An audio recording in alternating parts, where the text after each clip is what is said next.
Hi, hello, welcome professionals. I'm pretty much sure your studies will be going great and you must be putting all your efforts for this attempt. Okay, now resolution of corporate dispute. Another important chapter is crisis management. Whatever we have done, whatever kind of notes that I have given you, please do that well for your exams, this chapter especially. And still, I'm giving you certain important topics that you must see for your exams and giving you marks from the module itself so that you understand these topics has to be done from your exams point of view. And these are important. But that does not mean you have to be ignore the other part. Okay, so please do these important things on the day of your exams for your exams. Okay, so what are the things that you will be doing? Let's see this. So do read this one. What is crisis management? Crisis management is identification of various kind of threats that could be existing. So what is the crisis management in terms of stakeholders, the unpredictability that can happen? Crisis management is a process in itself. Crisis management can happen to large or small or any kind of organization. It can come from anywhere. And what is a distinguish between a risk analysis? See, risk analysis is identifying the adverse impact or the likelihood of things that could be occurring. But the variables can change because crisis is something which is going beyond the risk. Okay, so risk manager has to find out the probability of things, and if the worst scenario happens, what has to be done. And risk managers knows how to deal with the risk. And some of the examples, like it can be of computer failure or flood or what can be happening. So that's the distinguish that you should remember. What is the distinguish between a crisis management and risk management? Okay. And apart another thing, discuss the types of crisis. So what are the various types of crisis? So you should remember a good number of them. There are large number, but you should remember a good number of them. That is, yeah, there is a natural crisis that can happen, a technological crisis like breakdowns, a confrontation crisis like strikes, boycotts, or there can be crisis of malevolence or that is extreme criminal activities or violence, and a crisis of organizational misdeed like a skewed management values, deceptions, or misconduct. Or they can be crisis in nature to workplace violence or crisis to the rumors, bankruptcy, crisis to the natural factors, sudden crisis, smoldering crisis. So these are some of the nature of crisis that can be interrupting. So you have to understand and do them well. And do read these case studies. I seriously suggest do read this case study, like Facebook case study. What exactly happened in the Cambridge Analytica case, and what was the details which was given out? Okay, I'm not saying that they will be definitely coming, but do read them. It gives you an edge of writing your answers in exams. Okay, and Lockheed Martin case, exactly the plane case, and the Under the Armour wings and trips to the strip clubs. That is how they used to hide the strip clubs without reporting that. And H&M using a model as a coolest monkey as a hoodie. That was a case of gender discrimination or race discrimination. KFC chicken case, yes, that they never predicted this could have happened.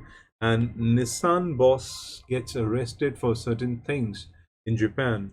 Okay, and a Coca-Cola PR crisis case that leads to obesity or something like that. Advertisement was floated, and the United Airlines PR case. Okay, that was another case where the airlines could not handle. So if you get some kind of crisis management questions or strategic question, at least you will be able to handle. So I recommend seriously do read these cases for your exams. And how do you manage the crisis of this case? What went wrong? What was taken? Okay, and I'm not asking you to learn them, just read them, have an understanding what exactly went out there.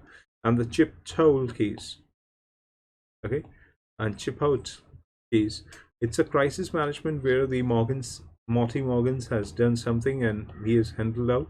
So do read these cases. Okay, these are the important cases, just read them.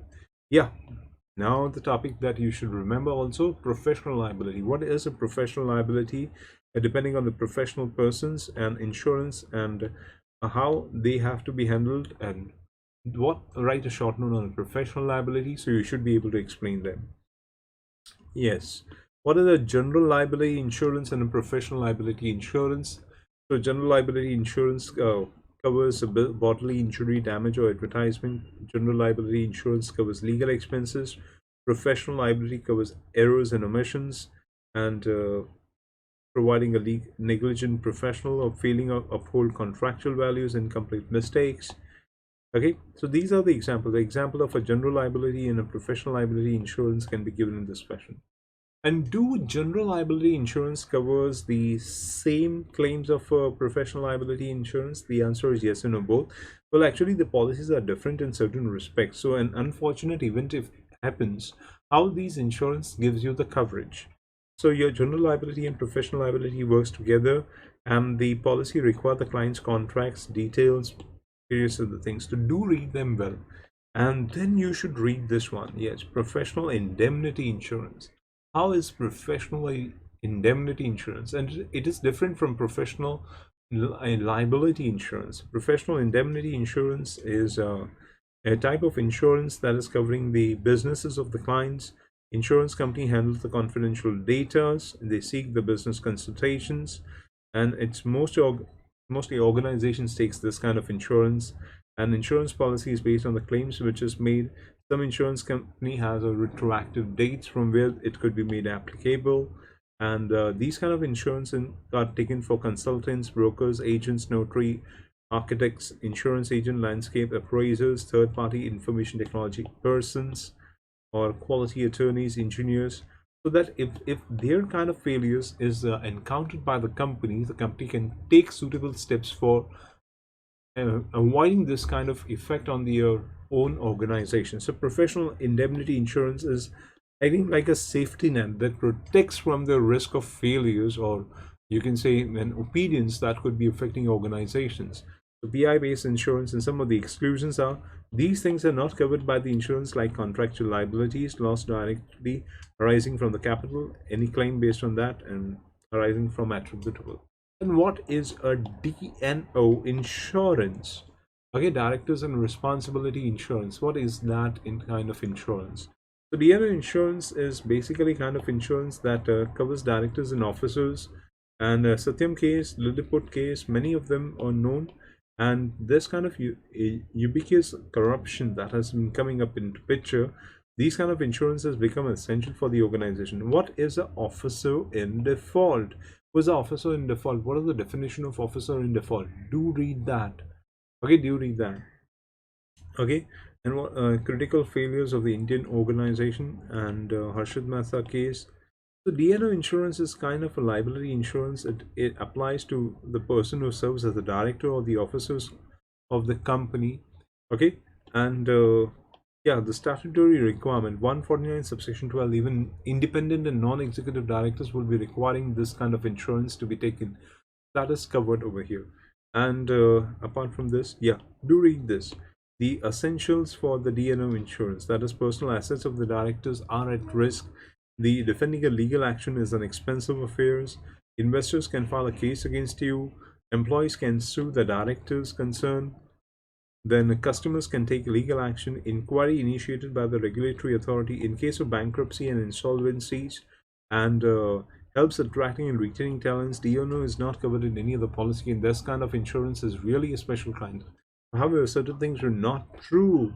Not true. In short, directors is expected to give the following principles: duty of care, duty of loyalty, duty of obedience. That's the minimum that can be expected from the directors while performing their functionalities.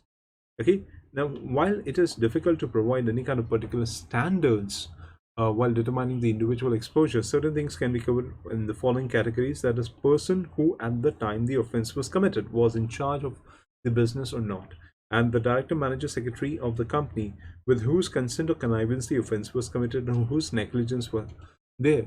So that has to be considered while taking the DNO insurance covers, because if they were involved in certain kind of crimes, so DNO insurance will not provide them with certain covers in this case.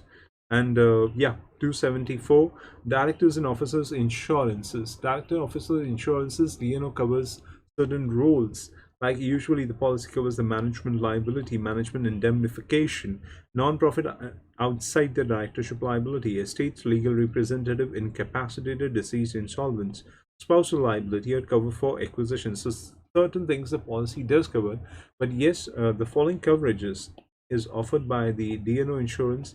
It covers certain kind of loss or damage that the company must have happen due to the action of that person. It includes the loss or damage for the claims arising on any kind of legal expenditure that could be covered. It covers the expenses of the company and the shareholders and provides indemnities. All these we have done. We have done in detail actually. We have done the Tata Cyrus Mistake case also in detail. Okay, do read them, and these are the important things that you should be reading for the exams. Yeah, what triggers DNO as per SEBI LODR? So SEBI LODR makes DNO as one of the important ingredients. So yes, from top 500 listed companies based on market capitalization for 1st October 2018 must take the insurance. Several Indian companies have taken them. More Indian companies have become globalized. Stricter regulations are being followed. With new increased awareness, exposure risk is getting wider and wider these days, and Indian company is getting a greater understanding, and general liability is becoming in India very low. And it is important for all Asian companies that has a economic domestic product, a GDP necessity, to make this kind of insurance a need. Okay, and yeah, what are the key takes away? The 10 things that the director should be conversant while taking. So, if you're taking this kind of insurance, 10 questions should be asked. How much insurance do we have and how much one need to cover? Who shares the insurance policies? When is the coverage triggered? What kind of events can lead to coverage to be triggered? When is the covered under the DNO insurance? What all things could be covered? Who are insurers? Are they reliable? And how do the other insurers impact the coverage? Okay, what is not covered? How to protect a crisis if actually it happens? And what is the side A insurance and why it is needed in this kind of insurance policies? And how and what is the independent director's insurance? So these are the 10 good questions that one should be asking while taking these questions. And DNO insurance for a non-profit organization, do read as a short note. It could be coming for examination. So it's a misnomer that only profit-making organization needs insurance. Even non-profit needs them. Large number of directors in non-profit organization, they lack experience, and it's a critical for the non-profit organizations to have some kind of feasible insurance that covers their conduct as well. Okay, so that's why even a non-profit organization needs this kind of insurance. Okay, and DNO will not prevent any kind of claims from occurring. It's just that they mitigate the high cost, and DNO insurance is necessary for the actions and decisions which has been taken on the board, and the cost of DNO policies will factor many things, and it will cover the potential risk or the size of the risk in the organizations. Non-profit considers inviting an insurance professional and making a presentation for them, and in summary, the organizational board and organization and the board has to decide whether they need the policy or not. And the other risk mitigating areas, fiduciary duties, these are some of the cases that you could be reading for your exams. Okay, and in international perspective, yeah, there could be a short note on Securities Exchange Commission. So read it as a short note at least. So SEC is an independent federal government body, and it is held by the Congress as the federal authority. SEC is a discloses various factors to be considered as an investment. And while SEC has emphasized on the risk factors, they do have certain kind of boilerplates that's called the templates. And SEC has certain kinds of policies whereby they restrict the risk management. Sorry, they eliminate the risk factors, and they encourage the companies to take insurance, certain kind of boilerplates before taking any kind of risky investments or doing any kind of things which is affecting the market or adversely affecting the market at large. Okay, so that is SEC. And yes, Foreign Corrupt Practices Act, that could be another question that you could be expecting as a short note.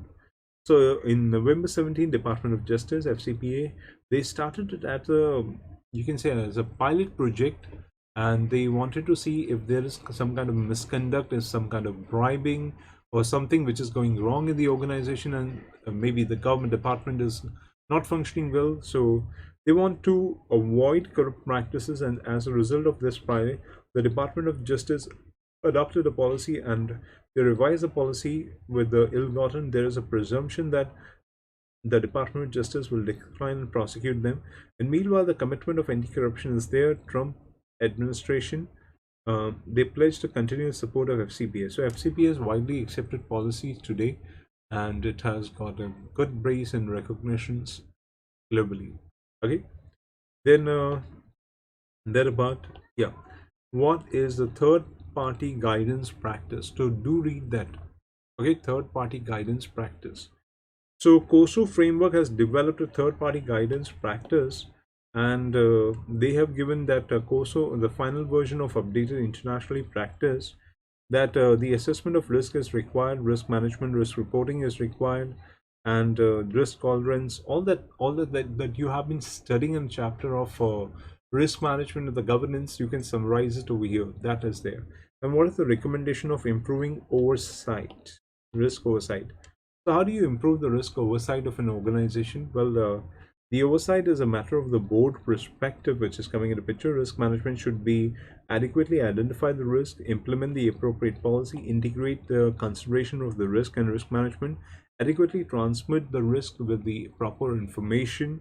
And there are specific types of risk, like reviewing the management's company's appetite for risk tolerance and taking the risk, and establishing a clear framework of how they will be holding the CEO accountable for building and management of the company if the risk occurs, and reviewing the management categories and various phases, including the risk in the organization, and reviewing the management ways in which the risk is measured or the risk is covered, and reviewing the management assumptions and analysis, and determining the principal risk that could be covered, reviewing the committees and the management expectations, reviewing the executive structures, reviewing the risk policies and management procedures, reviewing the implementations of the risk policies, reviewing the management qualities and format, review the steps which is taken by the management, review the design of the policy, review the primary elements of the company's risk cultures in establishing the tone of the top, and review the management means by which risk is implemented,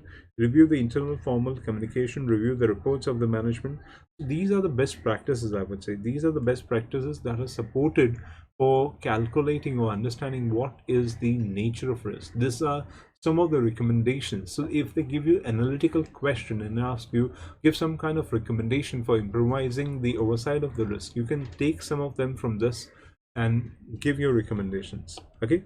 And yeah, there can be legal compliance risk also. So risk can be in the legal areas also. So you have here, the senior management should provide a board committee, while the compliance programs need to be tailor-made. And as noted earlier, the tone of the top has to be set, and the well-tailored compliance programs help the organization. The deputy general has given the recommendation that compliance program of legal management is important, and the compliance should be designed, the policies and procedures should be structured, there should be consistency in enforcing. The company has to choose the chief compliance officer or the risk officer as concerned maybe.